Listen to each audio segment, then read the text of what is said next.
Good afternoon and welcome everyone to the daily news analysis for today, 22nd of June 2021 with me, Jatin Verma. So first of all, we are going to cover economy related concepts from today's newspaper.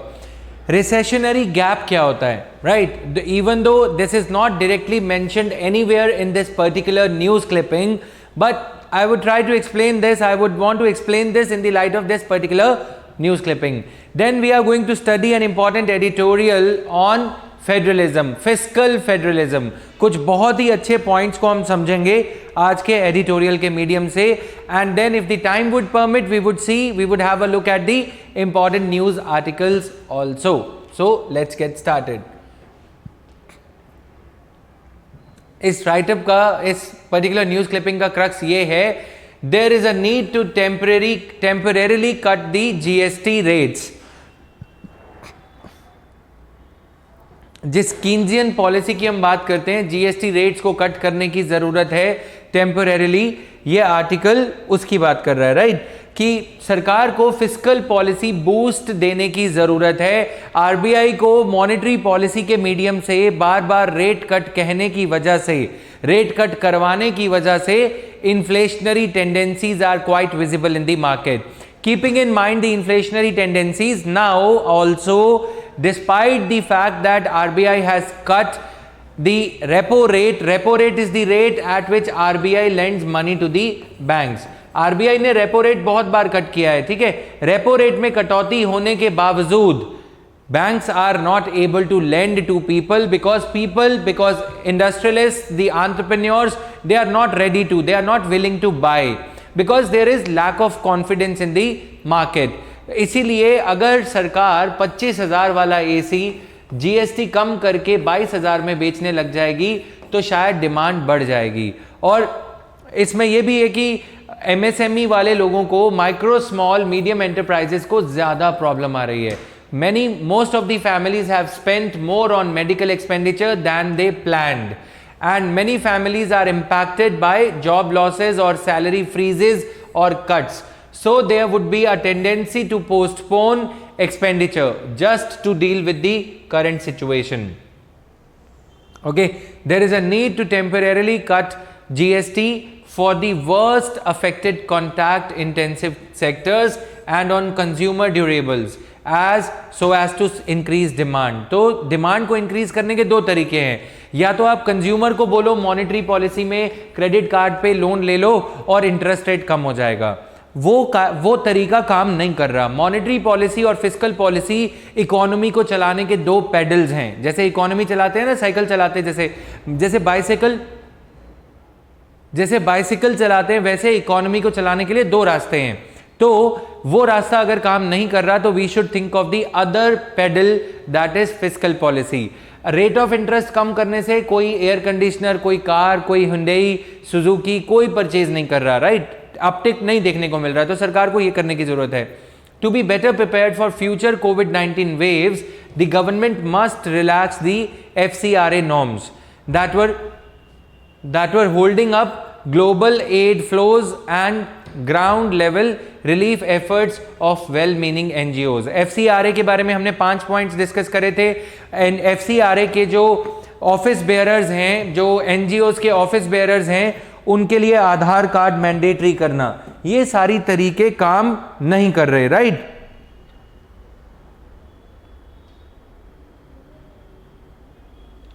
ठीक है, all these ways are not working.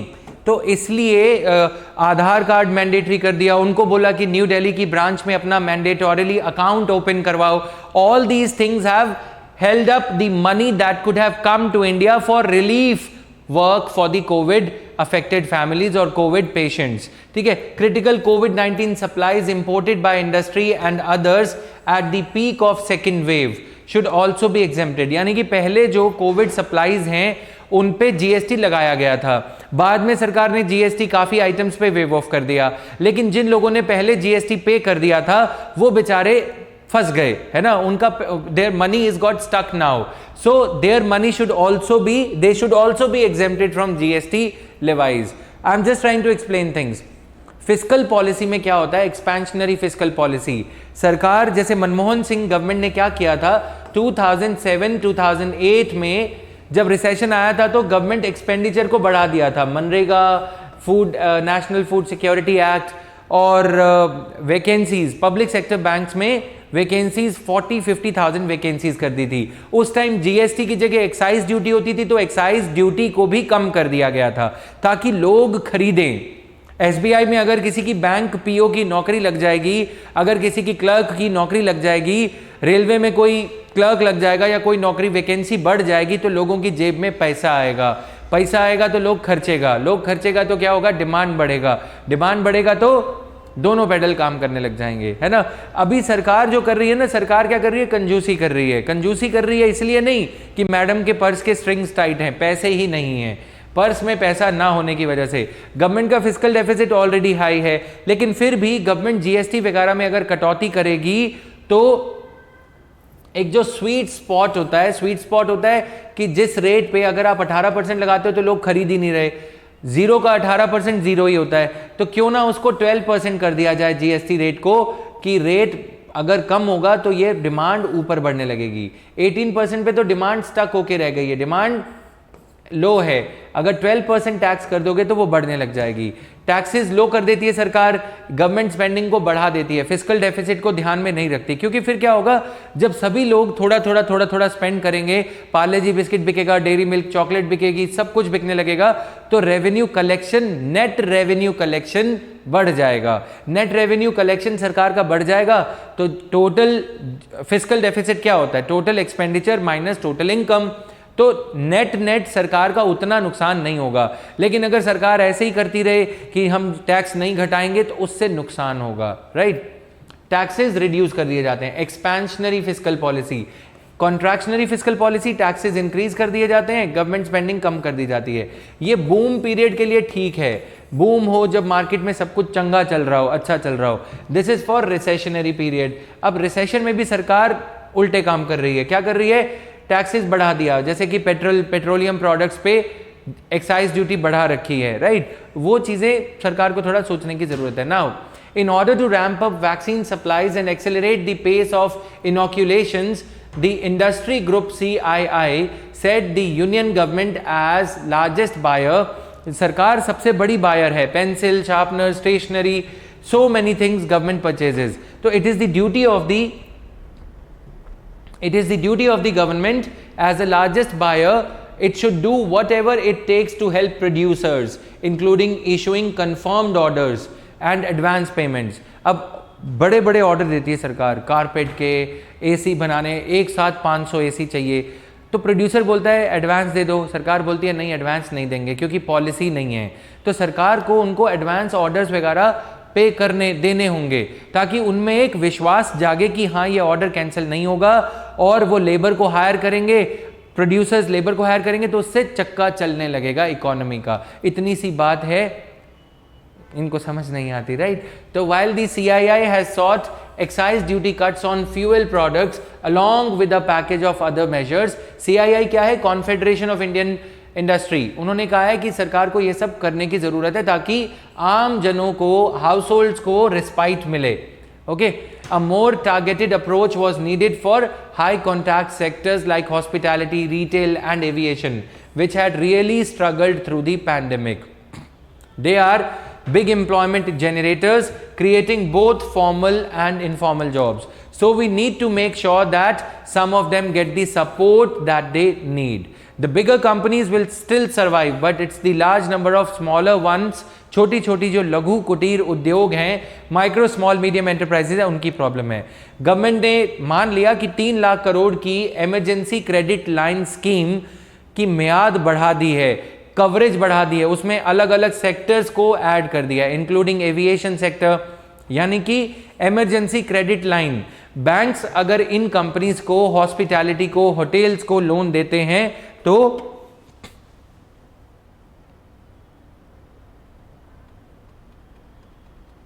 Okay, तो क्या होगा, इनको अगर bank loan देते हैं तो उन बैंक्स को time emergency credit line guarantee scheme के तहत 3 लाख करोड़ रुपए के लोन्स को रीफिनेंस करेगी सरकार, राइट। तो इनकी वैलिडिटी इसकी बढ़ा दी है, टेन्योर बढ़ा दिया। It would be better to extend it till March 31 and enhance the corpus, 3 lakh crore से इसको बढ़ा देना चाहिए, कॉर्पस को ही इंक्रीज कर देना चाहिए।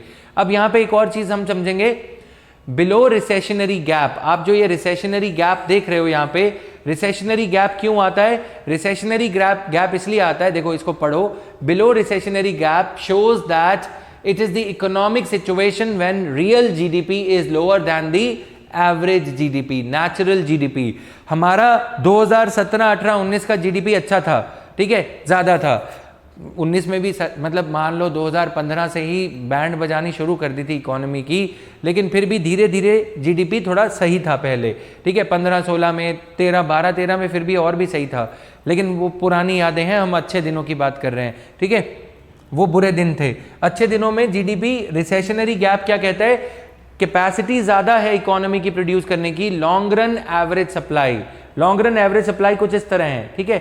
शॉर्ट रन एवरेज सप्लाई आप देखोगे गिर रही है। क्यों गिर रही है? इसलिए इंक्रीज हो रही है क्योंकि प्राइस लेवल बढ़ता चला जाएगा। जैसे जैसे सप्लाई गिर रही है, प्राइस लेवल 1, 2, 3, 4, क्यों प्राइस लेवल क्यों बढ़ेगा? क्योंकि सप्लाई कम हो रही है। सप्लाई कम क्यों हो रही है? सप्लाई कम इसलिए हो रही है कि सप्लाई स्टक है, इतने ज्यादा नहीं बढ़ रही, ठीक है। रियल जीडीपी कम होता चला जाएगा, प्रोडक्शन कम हो रही है, ठीक है। क्यों? क्योंकि confidence in the market is very low, that's the reason. The aggregate demand and short run average supply, aggregate supply intersect at a point left of, यानी कि जब ये पॉइंट लेफ्ट साइड पे होता है, लॉन्ग रन एवरेज सप्लाई की left side पे, यानी कि हमारी जो एवरेज है उससे कम पड़ रहे हैं हम, उससे कम प्रोडक्शन कर रहे हैं हम, है ना। यहां पे देखो ये जो है यहां पे इंटरसेक्ट हो रहा है डिमांड और सप्लाई, ठीक है। अग्रीगेट डिमांड और सप्लाई दोनों कम पे हो रहे हैं, जबकि हमारी कैपेसिटी इतनी है, हम प्रोड्यूस ही नहीं कर रहे क्योंकि डिमांड नहीं है। इस वजह से रिसेशनरी गैप इसको कहा जाता है। जब नेचुरल जीडीपी ग्रोथ रेट से कम का ग्रोथ रेट आने लगे, या जो एक्चुअल नंबर है हमारा $2 ट्रिलियन है, हम $2 ट्रिलियन की प्रोडक्शन ना करके $1 ट्रिलियन में हैप्पी हों, ठीक है, $1 ट्रिलियन में ही हम खुश होने लग जाएं। खुश तो क्या ही है, मतलब अब सरकार को इकोनॉमी नहीं चलानी आती तो नहीं चलानी आती, उसमें क्या बात है। तुम्हें कुछ लोगों को कार चलानी नहीं आती, ऐसे थोड़ी ना मैडम निर्मला सीतारमण को हम गलत बोल सकते हैं, समझ रहे हो ना। किसी लोगों को कार नहीं चलानी आती, किसी को स्कूटी नहीं चलानी आती, मैडम को इकोनॉमी नहीं चलानी आती, right. Now if aggregate demand भी लो हो जाएगा, yes, aggregate demand and low दोनों कम है, तो supply would always meet to match the demand. Supply भी कम हो गई तो प्राइस लेवल बढ़ता चला जाएगा, clear. Now emergency credit line guarantee scheme क्या थी? 2021 में, अप्रैल 2021 में government has extended the scheme till 30 जून। पहले सितंबर तक थी, इसको 30 जून 2021 तक कर दिया गया, ठीक है, 2020 तक थी ये पहले। And also widened it's scope. ELGS was rolled out in May 2020 as a part of Centre's Atmanirbhar package. The objective was to support the small businesses. What was the objective of this the emergency credit guarantee linked scheme? राखी, सपने तो सपने होते हैं, right? Now the objective was to support the small businesses struggling to meet their operational liabilities due to the imposition of nationwide lockdown.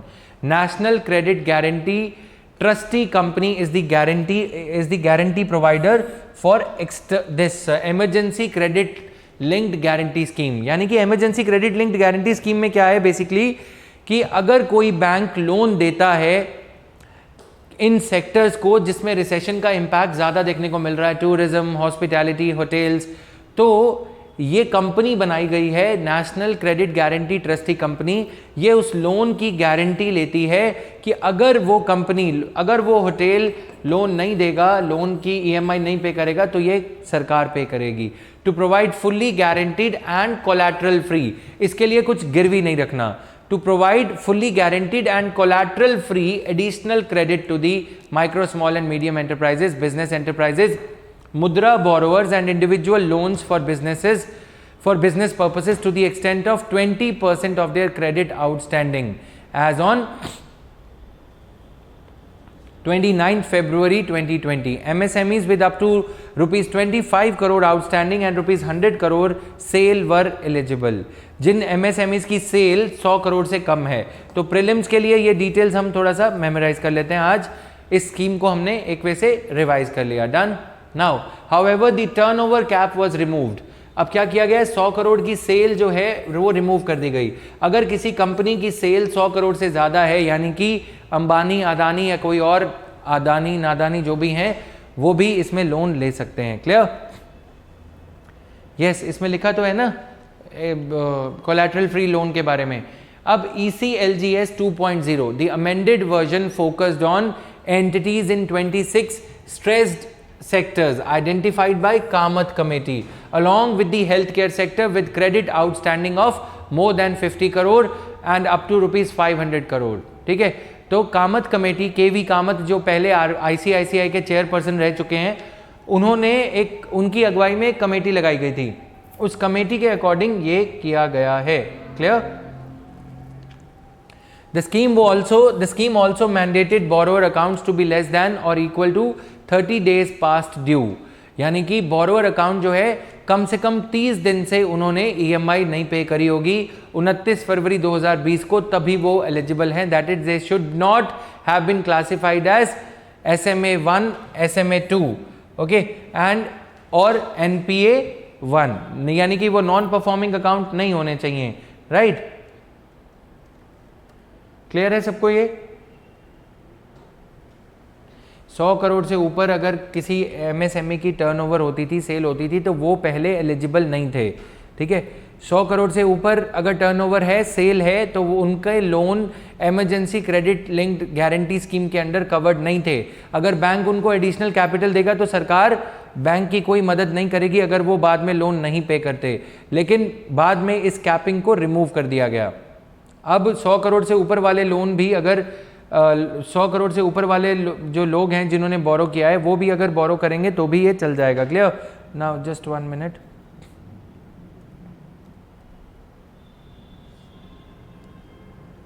Done everyone?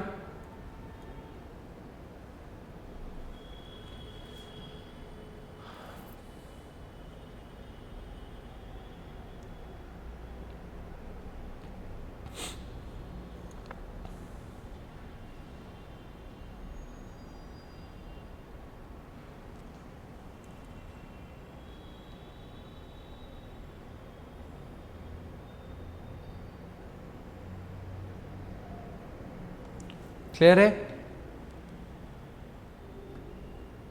Done. So SMAs are special mention accounts which show the signs of incipient stress। SMA 1 होते हैं जिन पे EMI 30 days से ज़्यादा due हैं। ठीक है, SMA 2 होता है जिन पे EMI 60 दिन से भी ज़्यादा हो चुके हैं। SMA 0 होते हैं जिन पे बीच बीच में EMI 30 दिन से ज़्यादा नहीं हुए। ठीक है, यानी कि यहाँ पे लिख के बता देता हूँ, स्पेशल मेंशन। RBI ये बोलता है बैंक्स को कि आप अपने ऐसे अकाउंट्स का मेंशन करके बताओ कितने ऐसे लोन्स हैं जिन पे लेस देन 30 डेज से EMI नहीं आई, 25 दिन में EMI आई है, 22 दिन में आई है। स्पेशल मेंशन ये 0 है। ठीक है, स्पेशल मेंशन अकाउंट 1 क्या है, जिसपे EMI 30 दिन से ज़्यादा हो गए। ठीक है, 30 दिन से ज़्यादा हो गए, EMI नहीं आई। स्पेशल मेंशन अकाउंट 2 क्या है, 60 दिन से 60 डेज से ज़्यादा हो गई, EMI नहीं आई। क्लियर? तो अकाउंट्स हैविंग पेमेंट पार्शियली और wholly overdue for 1 to 30 days. SMA 1 and SMA 2 accounts are 31 to 60 days and 61 to 90 days. तो दिस वे 30 दिन से ज़्यादा, 60 दिन से कम। तो ये 60 दिन से ज़्यादा, 90 दिन से कम। अब अगर 90 डेज से ज़्यादा हो जाएंगे तो क्या हो जाएगा, नॉन परफॉर्मिंग एसेट हो जाएगा। क्लियर? क्लियर है? Revise scheme also has a 5-year repayment window up from 4 years in emergency credit link. पहले क्या था, 4 साल के अंदर रिपेमेंट पीरियड था। जिन कंपनीज ने लोन लिया है, अपने आप को जिंदा रखने के लिए लोन लिया है, सर्वाइवेबिलिटी के लिए, उनको 4 साल का पीरियड दिया जा रहा था पहले वाले में। अब 5 साल का पीरियड कर दिया गया है, 5 years पीरियड। क्लियर?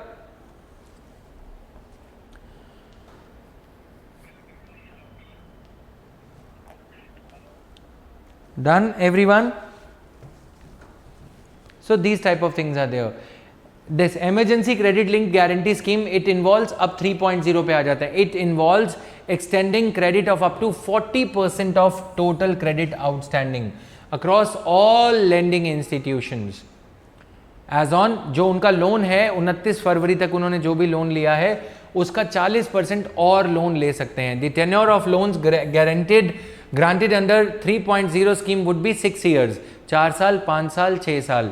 ठीक है, अब ये और बढ़ा दिया. Including a moratorium period of 2 years, covers business enterprises in hospitality, travel and tourism, leisure and sporting sectors, यानी कि जो क्रिकेट स्टेडिया हैं ये सब हैं. which had as on 29 February total credit outstanding not exceeding rupees 500 crore and overdues if any were for 60 days. Done. अब ये जो कंपनी बनाई गई है it is a private limited company. You should not be mistaken that it is a government limited company. Okay,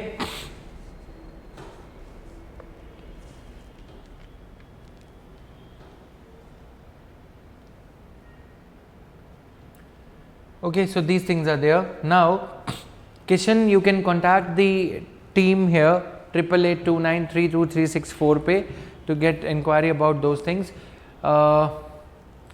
मैं ये कहूँगा कि हमने जो अगला बैच अपना प्लान किया है वो 15 जुलाई के अराउंड किया है, राइट? तब तक पिक्चर ज़्यादा क्लियर हो जाएगी आपको कि दिल्ली आके कोचिंग करनी चाहिए कि नहीं. मार्ग या छोटे प्रोग्राम के लिए आ रहे हो तो भी अगर सिचुएशन के थोड़ा सा प्री इंडिकेटर्स अगर अभी दिखता है कि केसेस राइज नहीं होते दिल्ली में तो situation will be okay, right? Now department of financial services established by department of financial services, ministry of finance as a wholly owned company of the government of India to act as a common trustee company for multiple credit guarantee funds. Credit guarantee programs are designed to share the lending risk of lenders. Bank आगे lend करने से कभी कभी घबरा जाते हैं. Banks are sometimes wary of lending money. In order to give some assurance to the banks, these type of funds are set up. You lend it, risk will be partially shared by these kind of credit guarantee funds. Is this clear?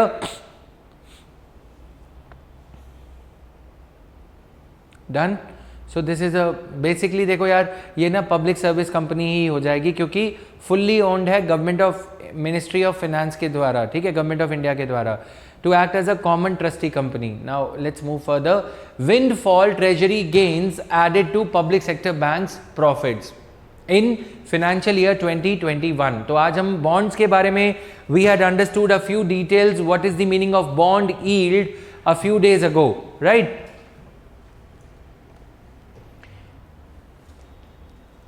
Moratorium period यानी उस time में उनको कुछ नहीं पे करना, ठीक है.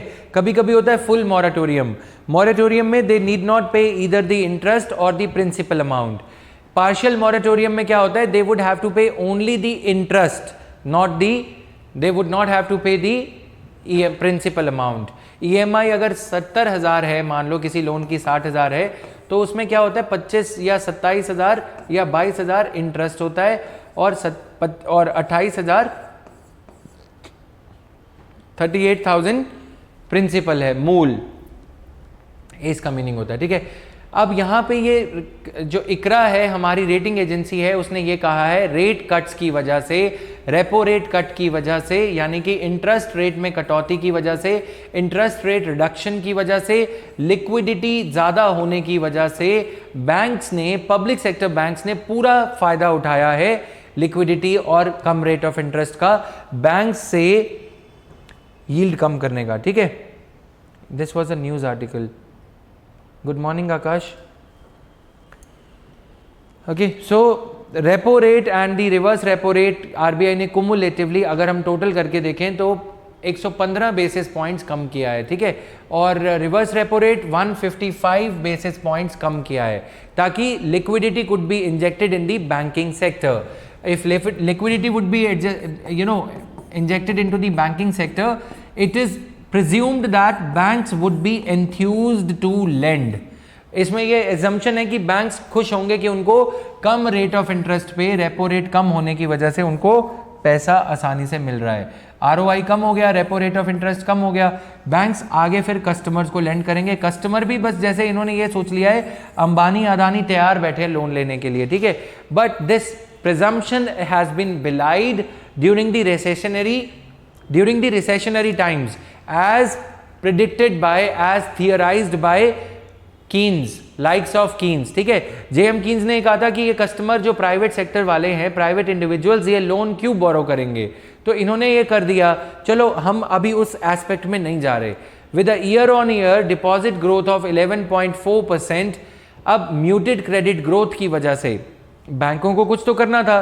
बैंक्स को ईयर ऑन ईयर डिपॉजिट, लोगों ने ज्यादा पैसा डिपॉजिट करना शुरू कर दिया। जब रेट ऑफ इंटरेस्ट कम हुआ, लोगों ने डिपॉजिट्स बढ़ाने शुरू कर दिए। बढ़ाते नहीं है लॉजिकली लोग, अगर रेट ऑफ इंटरेस्ट कम मिलेगा मैं फिक्स डिपॉजिट क्यों कराऊंगा, लॉजिक है ना। So when the rates of interest go down, deposits with the banks are seen to be getting reduced, they are reduced. क्यों? लोग फिर खर्च करने में ज्यादा प्रेफरेंस लेते हैं। But during the recession, the deposits by the public, because people have got a tendency of saving money, so they deposit more money with the banks, and अब क्रेडिट ग्रोथ जीरो थी। क्यों? क्योंकि customers लेने वाले जो loan borrowers थे, उन्होंने ना तो नई सेंट्रो ली, ना नई स्कूटी ली, ना क्रेडिट कार्ड यूज किया, ना कुछ। तो with the rate cuts and abundant liquidity, the daily average for benchmark 10-year government securities declined। अब जब रेट कट होता है तो इसको थोड़ा सा समझते हैं। When the interest rates fall, bond prices on existing, यहां पे ध्यान से देखना existing securities, bond prices on existing securities rise। क्यों बढ़ते हैं बॉन्ड प्राइसेस, इसको समझेंगे। When interest rates fall, bond prices rise, when interest rates increase bond prices fall, क्योंकि बॉन्ड जो है फिक्स्ड रेट ऑफ इंटरेस्ट पे है, ठीक है, डिनामिक रेट ऑफ इंटरेस्ट पे नहीं है। अब तुमने बॉन्ड कराई थी 2020 में, तुमने गवर्नमेंट ने, एसबीआई ने बॉन्ड एक परचेज करा, उस पे इंटरेस्ट रेट है 9%, ठीक है।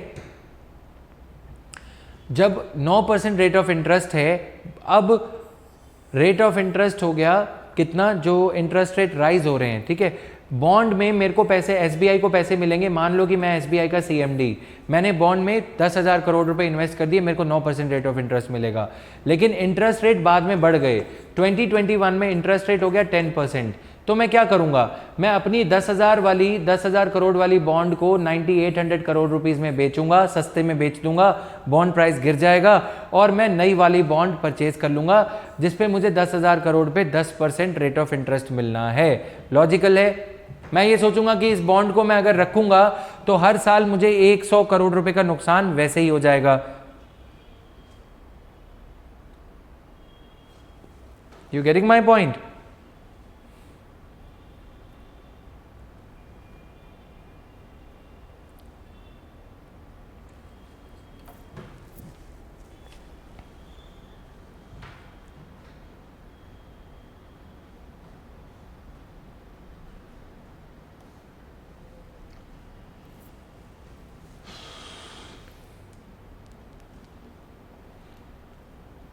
Yes, everyone?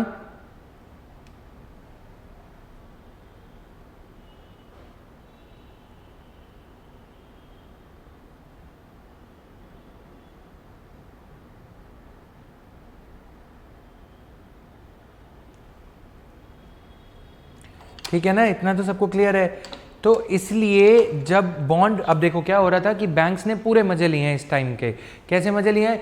Bond prices and interest rates, इसको अच्छे से समझ लो। An interest rate is the price a borrower pays for using someone else's money. When market interest rates rise, the prices of existing bonds, statement for prelims, ठीक है, prices of existing bonds in the market fall. Today I have explained you this part. Investors are willing to pay more for a bond that has higher coupon payments. Investors are willing to pay more for a bond. यहाँ पे investor मैं था, मैंने सोचा कि यार ठीक है 9,800 करोड़ में पुरानी गाड़ी बेच देते हैं, नई गाड़ी में एसी लगाया मिल रहा है, 10% रेट ऑफ इंटरेस्ट मिलेगा या 9%, तो पुरानी वाली को बेच दिया।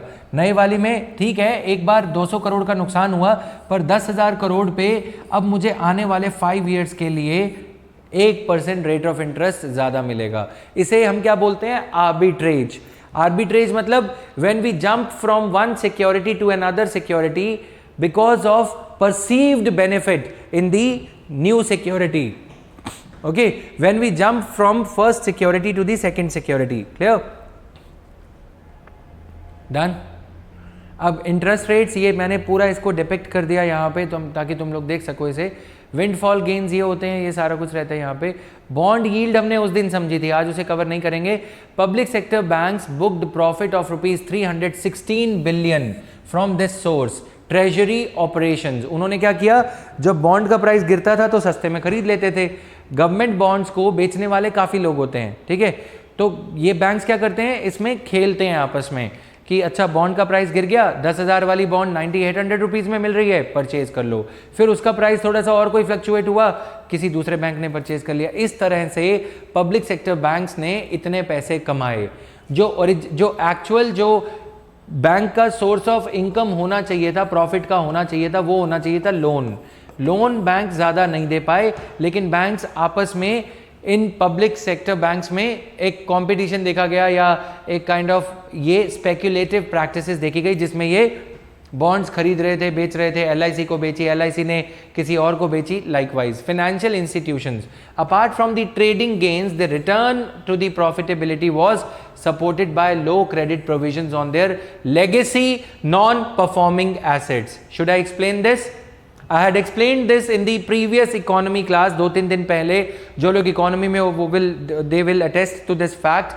तो मैं बार बार कहूँगा कि यहाँ पे सारी चीज़ें कवर करना नहीं पॉसिबल रहता। तुम लोगों को जिन्होंने कवर करा था उनको पता होगा how much effort it takes. देखो, बैंक की बैलेंस शीट में ये है विजय माल्या का लोन 9,000 करोड़ रुपए, ठीक है। आरबीआई ने बोला लोअर क्रेडिट प्रोविजनिंग, आपको एनपीए के लिए, यहाँ पे ये बैंक का एसेट है, जो लोन दिया है वो बैंक के लिए एसेट है। जैसे तुम्हारे पास कार है, लैपटॉप है, ठीक है, बैंक के लिए यही एसेट होते हैं। जैसे तुम्हारे पापा के पास फिक्स डिपॉजिट है, मम्मी के पास गोल्ड है, वो उनके एसेट्स हैं। लायबिलिटी क्या है, बैंक ने जो डिपॉजिटर का पैसा ले रखा है, हमारा, आपका, मेरा, सबका जो पैसे डिपॉजिट हो रखे हैं। अब ये जो 9,000 करोड़ रुपए विजय माल्या को दिए थे, उस पे पहले 9.5% पैसा साइड में रखना था, ठीक है। इसको 10,000 कर लेते हैं for the sake of simplification, यानी कि 950 करोड़ रुपीज इस पे साइड पे रखना था। लेकिन because of lower credit provisioning requirements on their legacy मतलब पुराना non performing asset, Vijay Mallya का, नीरव मोदी का, ये पीएनबी की बैलेंस शीट मान लेते हैं, ठीक है। पीएनबी के पैसे देने थे नीरव मोदी ने 11,000 करोड़। अब आरबीआई ने बोला कि देखो ये डिपॉजिटर का पैसा है, डिपॉजिटर कभी भी आएगा, रात में एटीएम जाएगा, एनी टाइम मनी निकलवाएगा, तो तुम उसे कहाँ से पैसे दोगे, इसलिए तुम कम से कम 950 करोड़ रुपए साइड में रख दो। बैंक ने बोला ये तो नाजायज है, तो सरकार ने भी फ़ोन किया शक्तिकांता दास को, निर्मला सीतारमन ने फ़ोन किया कि देखो शक्ति, अभी सिचुएशन ठीक नहीं है, तुम क्रेडिट प्रोविजनिंग लोअर कर दो, ठीक है। यानी कि जो provisioning that has to be kept aside by the banks was lowered, the requirement was lowered, इसलिए apart from trading gains, the return to profitability of public sector banks was supported by lower provisioning requirement on their legacy performing assets after the high provisions made in the last few years. Clear है? Each and every word, technical word that is there, I'm trying to explain at least for economy. Done? Windfall gains क्या होता है, जब ऊपर से हवा से बारिश होने लगे, ठीक है, हवा चली, तुम्हारे पास डॉलर्स उड़ के आ गए, नोट आ गए। Windfall is an unexpected gain, जैसे तुम्हारी लॉटरी लग जाए, ठीक है, तो उस तरह से। Now real estate property prices rise, ये सब विंडफॉल हो गया। Centre moves ban on flash sales on e commerce websites. अब ये ई कॉमर्स वेबसाइट्स क्या कर रही हैं, अगर तुम अमेजन की वेबसाइट पे जाओगे, मैं प्रैक्टिकल एग्जांपल दे रहा हूँ, वहाँ पे एक क्लाउड टेल नाम की कंपनी है, ठीक है। क्लाउड टेल, अगर तुम्हें फ़ोन लेना हो क्लाउड टेल, पोछा लेना हो क्लाउड टेल, पार्ले जी लेना हो, अगर बल्क में बड़े वाला पार्ले जी के जो 10-20 पैकेट इकट्ठे आते हैं, क्लाउड टेल। ये क्लाउड टेल क्या कर रही है, क्लाउड टेल छोटी छोटी कंपनीज का सारा माल ले लेती है और खुद से बेचती है, creating a kind of unequal playing field. Market place का आइडिया क्या होता है, जब तुम किसी फ्ली मार्केट में जाते हो, फेरी वाली वो वीकली बाजार लगती है ना, जहाँ से तुम छोटी छोटी चीज़ें खरीदते हो, पेरेंट्स खरीदते हैं, काफ़ी यूटिलिटी ओरिएंटेड आइटम्स मिलती हैं वहाँ से, ठीक है। अभी तो कोविड के चलते ये सब बंद है, लेकिन फ्ली मार्केट में तुम क्या करते हो, अगर वहाँ पे दरोगा जो होता है, पुलिस वाला, अगर वो एक unequal market playing field create करने लग जाए, यानी कि वो ये बोले कि ये मार्केट है, ठीक है, ये रोड है, यहाँ पे एक तुकाराम बैठा है, तुकाराम को बोला कि तुम कोने पे नहीं बैठोगे, तुमने मुझे 200 रुपये नहीं दिए, जेब खर्ची नहीं दी, करप्शन ब्राइब नहीं दिया, ठीक है। तुकाराम को बोला तुम सेंटर में जाके कहीं बैठ जाओ जब कस्टमर सारा कुछ परचेज कर चुका होगा, ठीक है। ये क्या है, ये प्लेटफॉर्म है, मार्केट इज अ प्लेटफॉर्म। जो फिजिकल फ्ली मार्केट में, फेरी मार्केट में हम जाते हैं, उसी तरह से ई कॉमर्स जो प्लेटफॉर्म्स हैं वो भी एक मार्केट प्लेस होंगे, उनको न्यूट्रल बिहेव करना है। अमेजन ऐसा नहीं कर सकता कि किसी को टॉप पे दिखाए, किसी को फ्लॉप कर दे, राइट। तो अमेजन को ई कॉमर्स रूल्स इसलिए रेगुलेट करते हैं। अब in the process of regulation government ने एक नया रूल लेके आई है। गवर्नमेंट ने ये कहा, ये क्लाउड टेल जैसे पता है क्या करते हैं, अगर मान लो कोई छोटा सा बबलू मोबाइल फोन वाला जो है उसने अपना छोटा सा कुछ ऐसा बना लिया कि स्पाइस मोबाइल्स, स्टाइलिश नेम रख दिया। अब वो अपना फ़ोन यहाँ पे मोबाइल फ़ोन सैमसंग के वो 100 फ़ोन परचेज करता था और 10,000 वाला फ़ोन 10,500 में बेचता था। इस बबलू को बोला कि स्पाइस मोबाइल फ़ोन के वेंडर बबलू को बोला कि तुम सारे फ़ोन क्लाउड टेल को बेच दो और क्लाउड टेल एक फ्लैश सेल लेके आएगी, तुम्हें तुम्हारे 10,500 मिल जाएंगे, ठीक है। तुम्हें 10,500 तो नहीं देंगे लेकिन तुम्हें 10,200 दे देंगे। क्लाउड टेल इसे 10,200 दे देगा और क्लाउड टेल इस फोन को 10,000 रुपये में बेचेगा, ठीक है। बबलू पहले तो बड़ा खुश हुआ, ठीक उस तरह से जैसे धन अकेडमी के टीचर्स खुश हो रहे हैं, ठीक है, अपना चैनल वैनल ये सब बेच बाच के, पढ़ाई वढ़ाई छोड़ के, समझ रहे हो ना, ना हो फ्राइडे मार्केट एग्जैक्टली, ठीक है, बुद्ध बाजार जो भी है, ठीक है। धीरे धीरे पता लगा कस्टमर सारे जो हैं बबलू को भूल गए, स्पाइस मोबाइल को भूल गए और सब क्लाउड टेल पे जा रहे हैं, है ना। क्लाउड टेल की पावर बढ़ती जा रही है, उसके रिव्यूज 5 स्टार बढ़ते चले जा रहे हैं, देख रहे हो ना, 5 स्टार बढ़ते चले जा रहे हैं अमेजन पे। क्लाउड टेल अभी भी चेक कर लो साइड बाय साइड, तुम्हें दिख जाएगा सबसे बड़ा प्लेयर क्लाउड टेल है, राइट। प्लेटफॉर्म को ये कहा जा रहा है कि ये जो फ्लैश सेल लगा के, अब इसको पढ़ो ध्यान से, to monitor the deep discounts offered on e commerce websites, government propose changes to consumer protection e commerce rules 2020 banning all flash sales. The proposed changes have been uploaded on the website for public comments. कौन सी ministry के अंदर ये matter आता है? Ministry of consumer affairs के अंदर आता है।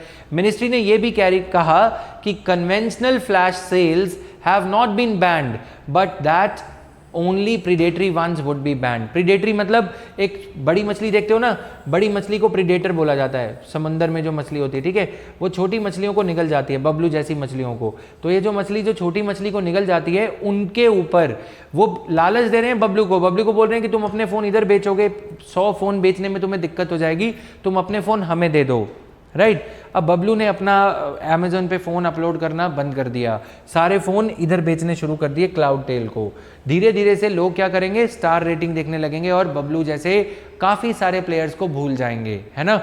और इससे बार्गेनिंग, इससे प्रीडेटरी प्राइसिंग से बाकी सेलर्स का नामो निशान मिट जाएगा, अल्टीमेटली नुकसान कंज्यूमर का होगा, इसीलिए ये रूल चेंज किया जा रहा है। Ministry of consumer affairs had been receiving several complaints against widespread cheating and unfair trade practices being observed in the e-commerce ecosystem. Conventional flash sales by third party sellers are not banned. Third party seller कौन है? अब तुम्हें मैं cloud tell की असलियत बताऊं तो एक क्लाउड टेल अमेजन इसमें 49% शेयर होल्डिंग रखता है, जो कि अलाउड नहीं है। क्यों? क्योंकि क्लाउड टेल अपने गोडाउन्स बना रहा है। अमेजन जो कि मार्केट प्लेयर है, एफडीआई रूल्स ये कहते हैं, ई कॉमर्स रूल्स ये कहते हैं कि अगर अमेजन एक मार्केट प्लेस है, पुलिस वाला है, पुलिस वाला क्या करता है? लॉ एंड ऑर्डर इंश्योर करता है यहाँ पे, है ना, टोपी ओपी पहन के, कि कोई गलत ना बेचे, कोई किसी लेडीज को नहीं छेड़े, किसी के साथ लूट मार नहीं होनी चाहिए, गलत प्रोडक्ट नहीं बिकना चाहिए। ठीक उसी तरह अमेजन का यहाँ पे ये डिसिप्लिन क्रिएशन का और लेवल प्लेइंग फील्ड क्रिएशन का रोल है। लेकिन अगर अमेजन खुद ही यहाँ पे अपनी एक कंपनी बनाएगा और उसमें नंदन नीलेकनी के जो पार्टनर थे, राइट, नारायण मूर्ति, उन्होंने 51% शेयर लगा रखे क्लाउड टेल में। Cloudtail is owned jointly by Amazon plus Narayan Murthy. अब ये एफडीआई रूल्स का वॉयलेशन है कि अगर कोई ई कॉमर्स प्लेटफॉर्म इतने बड़े पैमाने पे मार्केट को कंट्रोल कर रहा है तो वो अपनी गुड्स अपनी मार्केट में नहीं बेचेगा। ये तो वही हो गया, पुलिस वाले ने अपने बेटे को बैठा दिया, ले बेटा तू तो निकम्मा है, तो चल तू यहाँ पे अपना स्टॉल लगा ले, मैं ये कोशिश करूंगा कि तेरे को कॉर्नर वाला स्टॉल दिलवा दूं। यही किया है ना यहाँ पे। कि काम तो कुछ करेगा नहीं, तो तू यहाँ पे ढेला लगा ले, मैं तेरे ठेले पे रोज ये इंश्योर करूंगा कि 25,000 की हर वीकली बाजार में कमाई हो। ठीक उसी तरह अमेजन क्लाउड टेल को सपोर्ट कर रहा है, डीप पॉकेट है, बहुत पैसे हैं, डॉलर्स हैं। छोटे छोटे बबलू जैसे टबलू जैसे प्लेयर्स को माल ले लेते हैं ये लोग और बेचते हैं यहाँ पे अमेजन को। तो अमेजन अपनी जो प्लेटफॉर्म ऑनरशिप की जो वो है, क्रेडिबिलिटी है, प्लेटफॉर्म का ऑनर है, उसको यूज करके मार्केट को डिस्टॉर्ट कर रहा है, राइट, फ्लैश सेल्स के जरिए और ये सब के जरिए। कन्वेंशनल फ्लैश सेल्स को बबलू जैसे प्लेयर यदि खुद से फ्लैश सेल लगाएं तो उसमें दिक्कत नहीं है, but certain e commerce entities are engaging in limiting consumer choice by indulging in back-to-back or flash sales, now be attentive, in which one seller on a platform does not carry any inventory or order। कोई एक seller platform पे inventory नहीं रखता, यानी कि cloud tell को ये फायदा है कि क्लाउड टेल को ये गुड्स अपने गोडाउन में भी नहीं रखनी, ठीक है, सीधा बबलू से परचेज करनी है। बबलू अपनी छोटी सी दुकान में ये पहले से रखता है 100, और बबलू बेचारा ने 100 मोबाइल फ़ोन में पैसे ब्लॉक किए, बबलू को किराया देना पड़ा, दुकान का सिक्योरिटी गार्ड रखना पड़ा, ये सब, और पैसे ब्लॉक करने पड़े, लोन लेके 100 फ़ोन 10,000 के एक साथ लिए, राइट, 10 लाख रुपए का इंटरेस्ट देना पड़ा।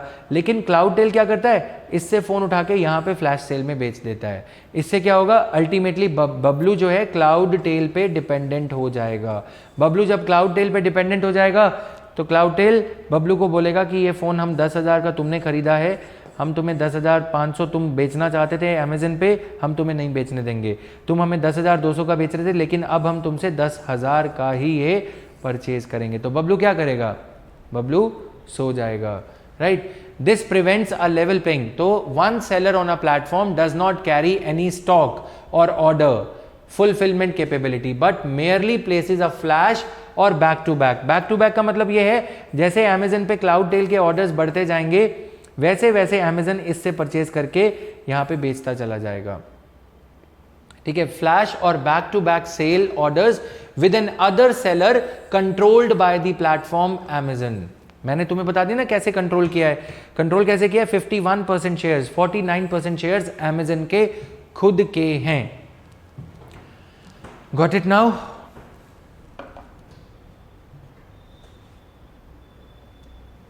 धन अकेडमी वाला वापस आ गया, राइट।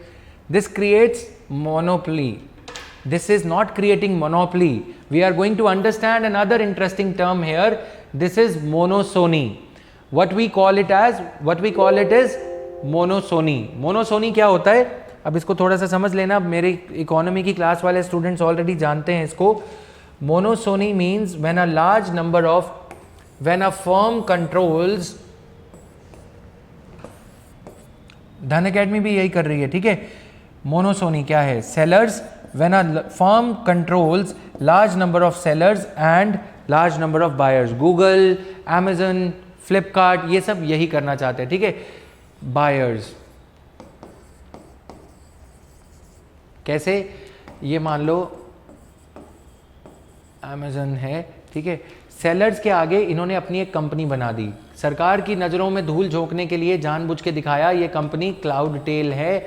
इसके जो ऑनर हैं 51% ऑनरशिप डोमेस्टिक इन्वेस्टर के पास है, डोमेस्टिक होल्डर है। कौन, नारायण मूर्ति, नाम है नारायण लेकिन काम गलत कर रहे हैं, ठीक है। 49% वॉयलेशन तो अमेजन कर रहा है, ये कंपनी अमेजन की अपनी है। अमेजन यानी कि मार्केट प्लेयर को, यानी कि प्लेटफॉर्म ऑनर को अपनी कंपनी एनलिस्ट करना अलाउड नहीं है, स्टॉक होल्डिंग अलाउड नहीं है, यानी कि गुड्स को बल्क में खरीद के स्टोर करना, बल्क परचेजिंग करना। जैसे तुम अमेजन पे गुड्स परचेज करते हो, एम लक्ष्मीकांत और ये सब, कम लक्ष्मी लगती है तुम्हारी, पैसे कम देने पड़ते हैं। अमेजन क्या करता है, 10,000 बुक्स एक साथ उठाता है। अमेजन को वो बुक पड़ेगी 420 रुपए की, बाकी प्लेयर्स को पड़ेगी 500 550 रुपए की, 650 रुपए की वो बेचेंगे, राइट। इसलिए अमेजन के क्लाउड टेल से ज़्यादा परचेजिंग होती है। एक तो अमेजन उसको ज़्यादा उछाल के दिखाता है, राइट, कि देखो ये कंपनी जो है सस्ते में बेच रही है, सस्ते में मिल रहा है इससे प्रोडक्ट, तो तुम लोग उसके पीछे चले जाते हो। लेकिन तुम लोग, you are digging your own grave as a consumer. How are you digging your own grave? याद करो वो दिन जब उबर ओला पे राइड 50 के कूपन फ्री मिलते थे और तुम अपने कॉलेज में दोस्त से बोल रहा हूँ मैं, दोस्त से मिलने जाते थे, समझ में आया, राइड 50 और ये सब, आज वो राइड 350 की हो गई है, राइट, और प्यार भी कम हो गया है, मतलब समझ रहे हो ना। तो यहाँ पे क्या है कि वो सारे जो टैक्सी प्लेयर तुम्हें तुम्हारी सिटी में दिखते थे, वो टैक्सी प्लेयर सब उबर ओला पे आ गए हैं, राइट। उनको रोजगार नहीं मिला क्योंकि तुमने टैक्सी स्टैंड पे जाना बंद कर दिया। ठीक उसी तरह तुम मोबाइल फ़ोन लेने के लिए बबलू के पास जाना बंद कर देते हो और अमेजन से परचेज करना शुरू कर देते हो। तो the firm starts controlling when a large firm, when an e-commerce firm starts controlling large number of shopkeepers, sellers, producers as well as buyers. Buyers इधर क्यों जाएंगे? मरने जाएंगे। पहले तो फ्लैश सेल का फ़ायदा उठाने जाते हैं हम, ठीक है, उसके बाद में हम ये हैबिचुअल हो जाते हैं कि अमेजन से परचेज करना बहुत कन्वीनियंट है, हम बाकी शॉप पे जाएंगे, और ये अच्छा भी है कुछ हद तक, हमारा तेल नहीं फूकेगा, पेट्रोल नहीं वेस्ट होगा, पोल्यूशन नहीं होगा, टाइम, यूपीएससी एस्पिरेंट के लिए टाइम मैटर करता है, राइट, वो तुम नहीं समझोगे, लेकिन यहाँ से हम परचेज करना शुरू कर देते हैं। We don't even think of comparing with the outside vendor. Sale यहाँ पे लगाई हो सकता है, बाद में हम कभी कभी ये रियलाइज करते हैं कि अमेजन पे वो आइटम महंगी मिल रही थी लेकिन यहाँ सस्ती मिल रही थी। क्लियर? जिन आइटम्स के, तो अब इसे क्या बोला जाता है? MONOPSONY। अब धन अकेडमी कैसे कर रही है इसे? सारे टीचर्स आ जाओ, हम तुम्हें इतने लाख देंगे, हम तुम्हें इतने लाख देंगे, बस तुम पढ़ाना छोड़ दो। मतलब ये वो नहीं बोलते, लेकिन मतलब यही होता है कि तुम क्वालिटी देना छोड़ दो या जो भी करना है, तुम अपना इंडिपेंडेंट चैनल वैनल सब बंद कर दो, टी शर्ट पहन लो, इधर आ जाओ। स्टूडेंट कहाँ जाएगा? भैयाजू पे जाएगा या धन अकेडमी पे जाएगा। कहीं और टीचर्स मिलेंगे नहीं तो तुम्हें लगेगा कि वहाँ जाना चाहिए, फिर धन अकेडमी फीस बढ़ा देगा, जैसे अमेजन बुक्स के प्राइस बढ़ा दे रहा है। समझ में आया? जैसे उबर ओला ने ये प्राइस बढ़ा दिया, ये तो चलो फिर भी ठीक था, ये भी ठीक था, एजुकेशन में ऐसा करना ठीक नहीं था, इसीलिए मैं यहाँ हूँ, राइट। नाउ अपनी छोटी सी पान की दुकान ज़्यादा अच्छी लगती है होटल में, राइट। नाउ होटल में एक छोटा सा वो वेटर बनने से अच्छा है या बाहर होटल के अपनी पान की दुकान हो, right. Now coming here, this prevents a level playing field and ultimately may take 3 years, 4 years, ultimately limits the customer's choice and increases prices।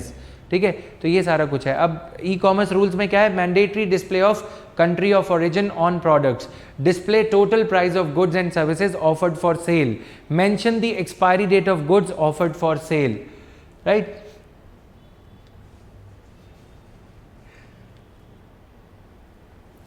Clear?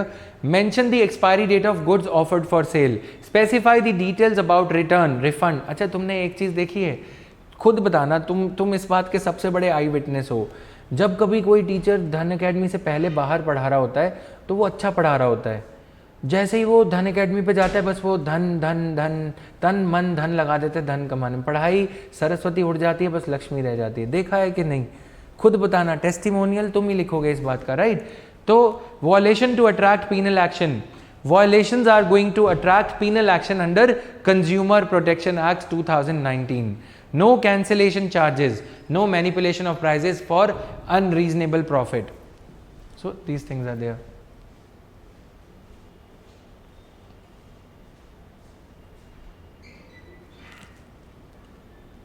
चले तो गए हो, लेकिन उनका हाल क्या हुआ है ये तो बताओ।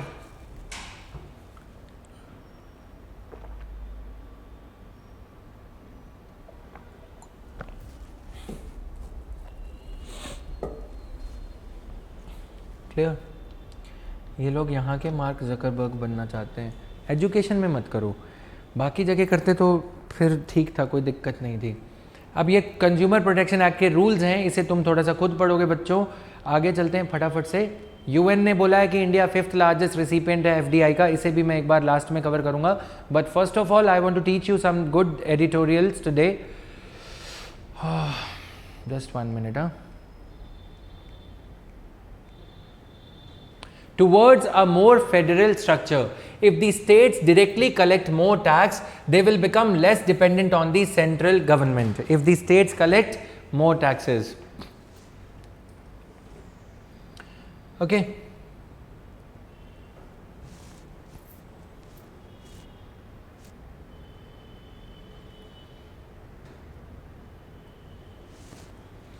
So, preserving the unity of India was a great concern at a time of independence. ये हम skip कर देंगे.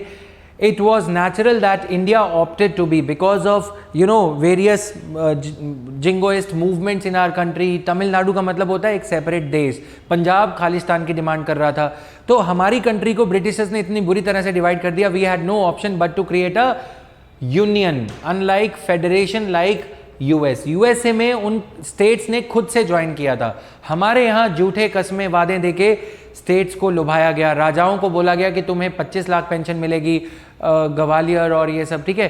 पटियाला के राजा को कोई अलग वचन दिया गया, जम्मू एंड कश्मीर में अलग कुछ एश्योरेंस दिया गया, लेकिन अब वो सारी पेंशंस प्रीवी पर्सेस हमने खत्म कर दी. फेडरेशन पे आते हैं. The essential difference is that central government in India has more authority and power in a union government. Direct taxes are income tax and corporate tax. In the US, both the federal and the state governments collect taxes from individuals and corporations. This is true in Switzerland and some other countries as well. However, in India, direct taxes go entirely to the central government. हमारे यहाँ पे direct taxes, कौन कौन से direct taxes हैं? Income tax and corporate tax.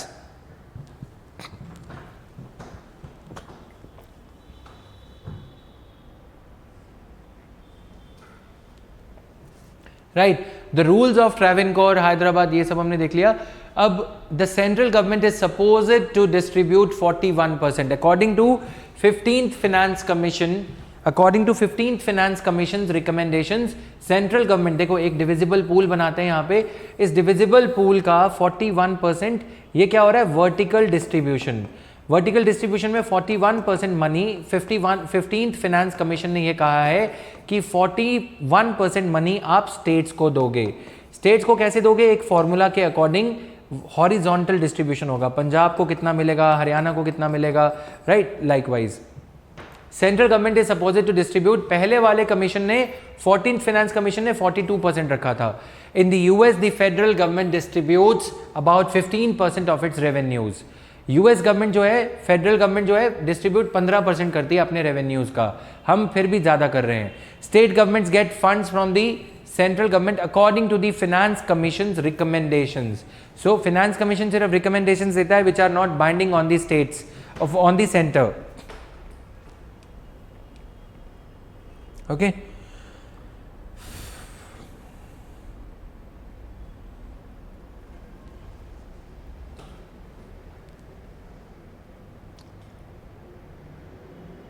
Clear? Now, though this is based on some formula, often politics intervenes. अब जो 15th finance commission की रिकमेंडेशंस भी हैं, उसमें क्या है? सेंट्रल गवर्नमेंट जो terms of reference 15th finance commission जिन हिदायतों को ध्यान में रखते हुए अपनी रिकमेंडेशंस देता है, जिसको हम टर्म्स ऑफ रेफरेंस कहते हैं. जैसे आप क्रिकेट में अंपायर को देखते हो, अंपायर को बताया जाता है कि उड़ती उड़ती बॉल सीधा बाउंड्री तक गई तो छक्का है, राइट. अगर थोड़ा सा ग्राउंड को टच कर लिया तो 4 है, राइट. तो इस तरह से अंपायर की तरह से 15th फाइनेंस कमीशन को भी सेंट्रल गवर्नमेंट कुछ हिदायतें देती है, जिसको हम टर्म्स ऑफ रेफरेंस बोलते हैं. Finance commission is a constitutional body to distribute the revenue between the centre and the states, to distribute the tax revenue between the centre and the states. So it is playing the role of an umpire. Am I right? But if it is a federal body, if it is a constitutional body to perform an important function of distribution of revenue between the center and the states, why the terms of reference of finance commission are framed, are decided unilaterally by the union government? This point is not mentioned in this. I am adding this point. If you have captured it, if you have been able to understand this, please write it.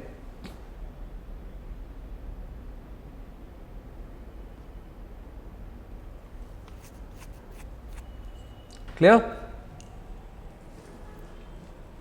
So, though this is based on some formula, politics बीच में आ जाता है. Politics कैसे आ जाता है? अगर centre में कांग्रेस है, Congress ruled state को ज़्यादा पैसे मिल जाएंगे. अगर सेंटर में बीजेपी है तो बीजेपी वाली जो स्टेट गवर्नमेंट्स हैं जहाँ पे बीजेपी पावर में है, उनको ज़्यादा पैसे मिल जाएंगे. वी सी वेरियस स्टेट्स इसी वजह से हम देखते हैं कि काफ़ी सारी स्टेट सरकार के आगे सेंट्रल गवर्नमेंट को गुहार लगा रही होती है कि हमें ज़्यादा पैसे दो, हमें स्पेशल पैकेज दो। स्पेशल पैकेज कैसे दिया जाता है? अगर बिहार में नीतीश कुमार और लालू प्रसाद यादव की गवर्नमेंट है तो उस गठबंधन को तोड़ने को बोला जाता है। नीतीश कुमार को बोला जाता है कि तुम्हें बिहार गवर्नमेंट को 10,000 करोड़ का पैकेज मिलेगा, तब मिलेगा जब आप लालू प्रसाद को जेल भेज दोगे। मतलब लालू प्रसाद यादव को जेल भेज दिया, गठबंधन टूट गया, कोalition गवर्नमेंट टूट गई, नीतीश कुमार ने, जेडीयू ने बीजेपी से हाथ मिला लिया। पॉलिटिकल कैलकुलेशंस करी जाती हैं फाइनेंशियल कैलकुलेशंस को अंजाम देने के लिए। समझ में आया? We see various states either petitioning और coming into conflict with the central government on this issue. Meanwhile the central government has added cess. अब ये जो डिविजिबल पूल है इसमें income tax, corporate tax, GST, ये सारा कुछ इंक्लूडेड रहता है, ठीक है, कॉर्पोरेट टैक्स भी। लेकिन जो सेस लगता है ना, जब वो प्रधानमंत्री झाड़ू उठाते हैं स्वच्छ भारत मिशन वाला, तो उस पे सेस लगाया जाता है, Swachh Bharat cess, education cess, secondary and higher education cess. Cess का पैसा इसमें कैलकुलेट नहीं होता, ठीक है, सेस का पैसा इसमें इंक्लूड नहीं किया जाता। तो ये एक बड़ा ग्रज है जो हमने पिछले दिनों भी अपने एडिटोरियल एनालिसिस में समझा था कि the grudge of the states is that the revenue collection via cess is increasing. Cess should be made a, इसीलिए 15th फाइनेंस कमीशन को भी स्टेट्स ने ये लिखा था कि cess should be made a part of divisible pool. Divisible pool means the pool of taxes, the money, the pool where all the money collected through various taxes is collected and then it is divided between the center and the states on the other side. Clear? तो cess के जरिए जो पैसा है 3,50,000 करोड़ रुपया centre ने collect किया है। This is not shared with the state governments. State governments also raise their own funds. अब स्टेट गवर्नमेंट्स अपने पैसे कैसे जुटाती हैं? अगर आप कोई नई कार लेते हो तो रीजनल ट्रांसपोर्ट ऑफिस में जाते हो, आरटीओ में, बिजली का उसका कार का रजिस्ट्रेशन के लिए नंबर प्लेट PB 00420 के लिए पे करते हो, ठीक है। At an all India level फिर उसके बाद लिकर पे टैक्स लगता है, एक्साइज ड्यूटी, प्रॉपर्टी पे स्टैंप ड्यूटी लगती है, स्टैंप पेपर लेते हैं ना हम, उस पे ड्यूटी लगी, वो सारा पैसा स्टेट गवर्नमेंट के पास जाता है। ऑल इंडिया लेवल पे states get 26% of their total revenue from the central government. अगर हम पूरे इंडिया का देखें तो सभी स्टेट्स ऑन एन एवरेज मिला के 26% उनका जो पैसा है वो सेंटर के थ्रू आता है। रिमेनिंग 74% स्टेट्स खुद जुटाती हैं, खुद कलेक्ट करती हैं, अलग अलग टैक्सेस से, लिकर टैक्स, इलेक्ट्रिसिटी पे जो टैक्स लगता है वो सारा कुछ, जो चीजें जीएसटी के अंडर नहीं है उन पे टैक्स लगता है। Clear? Some of the so-called poorer states get up to 50% of their total revenue from the central government. Bihar जो है, अब हमने तो ये एवरेज निकाल लिया 26%, ये तो इसमें पंजाब भी है, तमिलनाडु भी है, वो स्टेट्स भी हैं जो काफ़ी ज़्यादा टैक्स खुद से कलेक्ट कर लेती हैं, जहाँ पे प्रोडक्शन एक्टिविटी, इंडस्ट्रियल एक्टिविटी काफ़ी ज़्यादा है। लेकिन अगर दूसरी तरफ हम उन स्टेट्स की बात करें जो गरीब हैं, बिहार है जैसे, झारखंड है, वो ज़्यादा डिपेंडेंट हैं सेंटर पे, उनका सेंटर से 50% पैसा सेंटर से आता है। Clear? This gives more economic power to the central government and allows the ruling party, यानी कि बीजेपी जो अभी ruling party at the centre है, to use these funds to their advantage. अब उसमें क्या किया जाता है? सेंट्रल गवर्नमेंट के पास ज़्यादा पावर आ जाती है स्टेट से नेगोशिएट करने के लिए, ये सब करने के लिए, ठीक है। अनदर इशू, ये तो एक इशू हो गया, another issue is the regional disparity. Maharashtra, Delhi and Karnataka contribute the lion's share of the taxes to the government. These three regions along with Tamil Nadu and Gujarat contribute 72% of the tax revenue.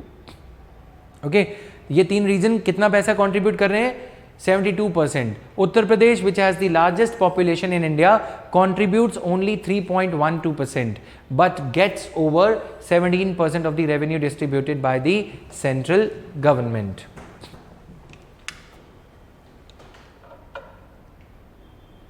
Clear?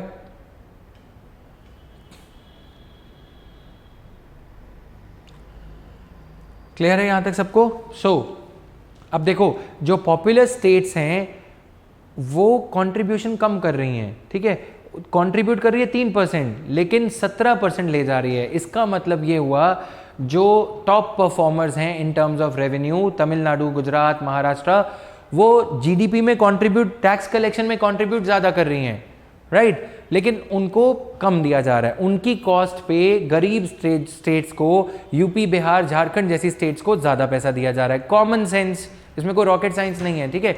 Revenue distribution is based on complex considerations including population and poverty levels. For every ₹100 contributed, the southern states get about 51% from the central government, whereas Bihar, यानी कि अगर कोई southern state है वो 100 रुपये देती है तो उसको लगभग 51 रुपये वापस मिलते हैं, ठीक है। मतलब जैसे तुम किसी बाबा जी के यहाँ पैसे चढ़ाते हो, 100 रुपये तुम चढ़ाते हो, तुम्हें 10 रुपये का प्रसाद दे दिया जाता है, तुम खुश होकर आ जाते हो, प्रसाद मिला है, समझ रहे हो। वैसे ही यूनियन में रहने की वजह से सदर्न स्टेट्स को फाइनेंशियली घाटा हो रहा है। बिहार को 200% मिलता है, अगर बिहार 100 रुपये देता है तो उसको 200 रुपये मिल जाते हैं। Population growth rates in the southern states have come down to near zero, whereas population in central and north India continues to grow. जो स्टेट्स कम कंट्रीब्यूट कर रही हैं टैक्स रेवेन्यू में, उनकी पॉपुलेशन बढ़ती जा रही है। अब जब इलेक्शन होते हैं तो वो लोगों की, यूपी की वैल्यू ज़्यादा है ना, यूपी में ज़्यादा लोग हैं, 81 सीट्स हैं लोकसभा में यूपी से, बिहार से भी ज़्यादा सीट्स हैं। सदर्न स्टेट्स जो कि फिस्कली ज़्यादा कंट्रीब्यूट करती हैं, फिनेंशियली इंडिया के डिविजिबल पूल में जहाँ से राज्यों को, स्टेट्स को पैसा दिया जाता है, सेंटर को पैसा मिलता है, उसमें ज़्यादा कंट्रीब्यूट करने वाली स्टेट्स की पॉलिटिकल रिप्रेजेंटेशन कम होती जा रही है। क्लियर? द क्रॉस सब्सिडी, यानी कि सदर्न स्टेट से पैसा ले लिया, नॉर्थ को दे दिया, तो आने वाले टाइम में ये क्रॉस सब्सिडी बढ़ती चली जाएगी। क्यों? क्योंकि population growth rate southern state का कम है, वो जीडीपी में, टैक्स रेट में कंट्रीब्यूट ज़्यादा करेंगी, लेकिन उनकी पॉपुलेशन की रिक्वायरमेंट कम होगी। यदि central government national food security act से कुछ पैसा दे रही है, कुछ बेनिफिट दे रही है, तो वो यूपी को ज़्यादा मिलेगा, कर्नाटका को, तमिलनाडु, केरला को कम मिलेगा। Meanwhile job seekers and those looking for higher quality education are flocking to the south. अभी सिलसिला यहाँ खत्म नहीं हुआ। लोग जो यहाँ पे हैं, जो जॉब सीकर्स हैं, वो, sorry for the poor drawing and all, ठीक है, वो नॉर्थ इंडिया से, यूपी से, पंजाब से, चंडीगढ़ से, दिल्ली से, वो साउथ में जाते हैं जॉब लेने। यानी कि जो जॉब अपॉर्चुनिटीज़ हैं सदर्न लोगों की, वो भी कम हो रही हैं, है ना। तो इन अ वे नॉर्थ साउथ डिवाइड इंडिया में क्लीवेजेस बढ़ती चली जा रही हैं, राइट। तो वर्टिकल हॉरिजॉन्टल क्लीवेज बढ़ता चला जा रहा है। Job seekers, on the other hand political power is concentrated in the north. अब आप देखो भारत का इतिहास उठा के, political history of India, if you go through, you would see that you can count them on your finger tips how many prime ministers have been from south India. Deve Gowda, उसके अलावा कोई नाम याद आता है? नहीं, राइट। तो ये दिक्कत जो है, पॉलिटिकल पावर नॉर्थ इंडिया की ज़्यादा है, साउथ इंडिया इकोनॉमिक्स में, फिनेंसेस में ज़्यादा कंट्रीब्यूट कर रहा है। The number of seats in each state will be revised in 2026 perhaps based on population and other factors. अब अगर दोबारा से पॉपुलेशन के बेसिस पे नंबर ऑफ सीट्स को रिवाइज किया जाएगा, 1971 के बाद सीट्स को फ्रीज कर दिया गया था। यूपी में 81 है तो 81 रहेंगी, राइट। तमिलनाडु में जितनी है उतनी रहेंगी। So this has already created apprehension in the southern states that they will be further politically marginalized. The periodic attempts to declare Hindi a national language fuels widespread resentment. So some experts support the cross subsidy and others oppose it. Suggestions usually work within the current framework. Clear? Making the fund allocation fairer is almost impossible because of the politics. अब political party कोई जो power में है, जो UP की वजह से जीत के आई है, बिहार की, हरियाणा की, राजस्थान की, गुजरात की वजह से जीत के आई है, जहाँ पे पॉपुलेशन ज़्यादा है, उन स्टेट्स में से, मध्य प्रदेश से जीत के आई है, वो पॉलिटिकल पार्टी नॉर्दर्न स्टेट्स को, अपनी ही स्टेट्स को डिसएडवांटेज में क्यों रखेगी? अगर वो रखेगी तो वहाँ का वोटर उसे हरा देगा। इसीलिए ये होना नामुमकिन है कि जितना पैसा तमिलनाडु वगैरह को कायदे के हिसाब से मिलना चाहिए, फेयर शेयर मिलना चाहिए, वो नहीं मिल पाएगा। We need to look beyond this framework. One step, अब ये तो हम कर नहीं सकते, हमें कुछ और सोचना होगा। क्या सोचना होगा? One step could be to provide greater economic power to the states so that they can directly collect more taxes and be less dependent on the central government. This would improve the center-state relations. For poorer states, a period of transition is perhaps required. Unfortunately, politics does not depend on expert opinion. Expert opinion पे depend होता तो मोदी वहां नहीं होते, right? Unfortunately politics does not depend on expert opinion. On the top of N extended pandemic, negative economic growth and loss of crores of jobs, the situation is becoming ripe for rebel rousing politicians to ask why south India में negativity होने की वजह से, अब क्योंकि negative economic growth rate है thanks to Modi, then pandemic situation है, तो साउथ इंडियन पॉलिटिशियंस इस बात को उठा सकते हैं, नॉर्थ साउथ डिवाइड को दोबारा से इस मैटर को उछाल सकते हैं कि वो नॉर्थ इंडिया की बढ़ती आबादी के लिए मुआवजा क्यों दें, वो फाइनेंशियली क्यों कंट्रीब्यूट करें, right? Regional differences led to violence in Yugoslavia, Sri Lanka. Clear? Spain का एक प्रोविंस है, रिसेंटली स्पेन का एक प्रोविंस है, तो वो स्पेन से आजादी मांग रहा है, राइट? क्या प्रोविंस का नाम है? स्पेन के जीडीपी का 90% वहां से आता है.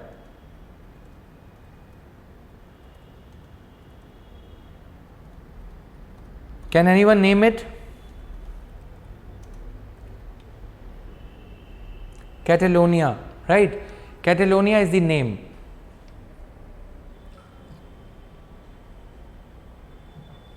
Catalonia is seeking independence. उन्होंने कहा कि हमारी यहाँ से 90% जीडीपी जाता है तो हमें अलग करो. ठीक उसी तरह साउथ इंडिया ये बात कह सकता है, राइट? अच्छा, मैं इसमें एक और पर्सपेक्टिव ऐड करूं तो साउथ इंडिया की जो जियोग्राफिकल एडवांटेज है, कोस्ट लाइन, उसकी वजह से तो साउथ इंडिया को फायदा मिल रहा है. चेन्नई में सारी इंडस्ट्री क्यों है? ऑटोमोबाइल इंडस्ट्री, hyundai वगैरह, मारुति को छोड़ के सारी कंपनीज यहाँ पे क्यों हैं?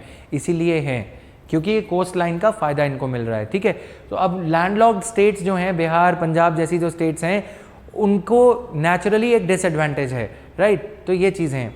Now India's hard-won independence and unity needs to be preserved. Today there are threats from China, there may be threats from Afghanistan after the US withdraws. A transition to a more federal structure will allow the center to focus on external threats instead of internal dissensions.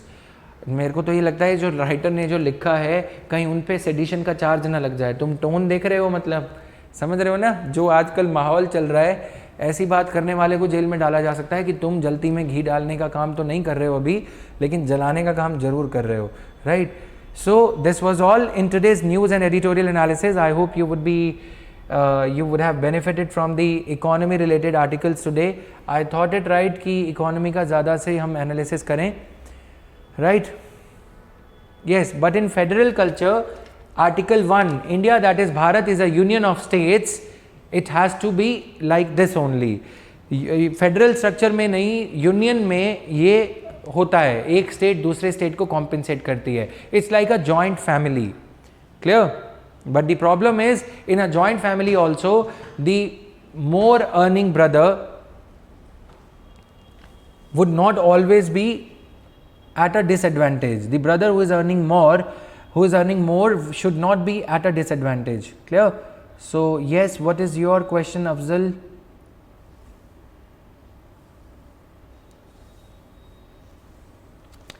So guys, thank you for the immense response given by you guys to various courses in the last few days, especially the MARG program. A lot of students have enrolled in that. Covaxin के लिए trips waiver नहीं चाहिए अभी के लिए, ठीक है? So this was all. Thank you guys, bye bye.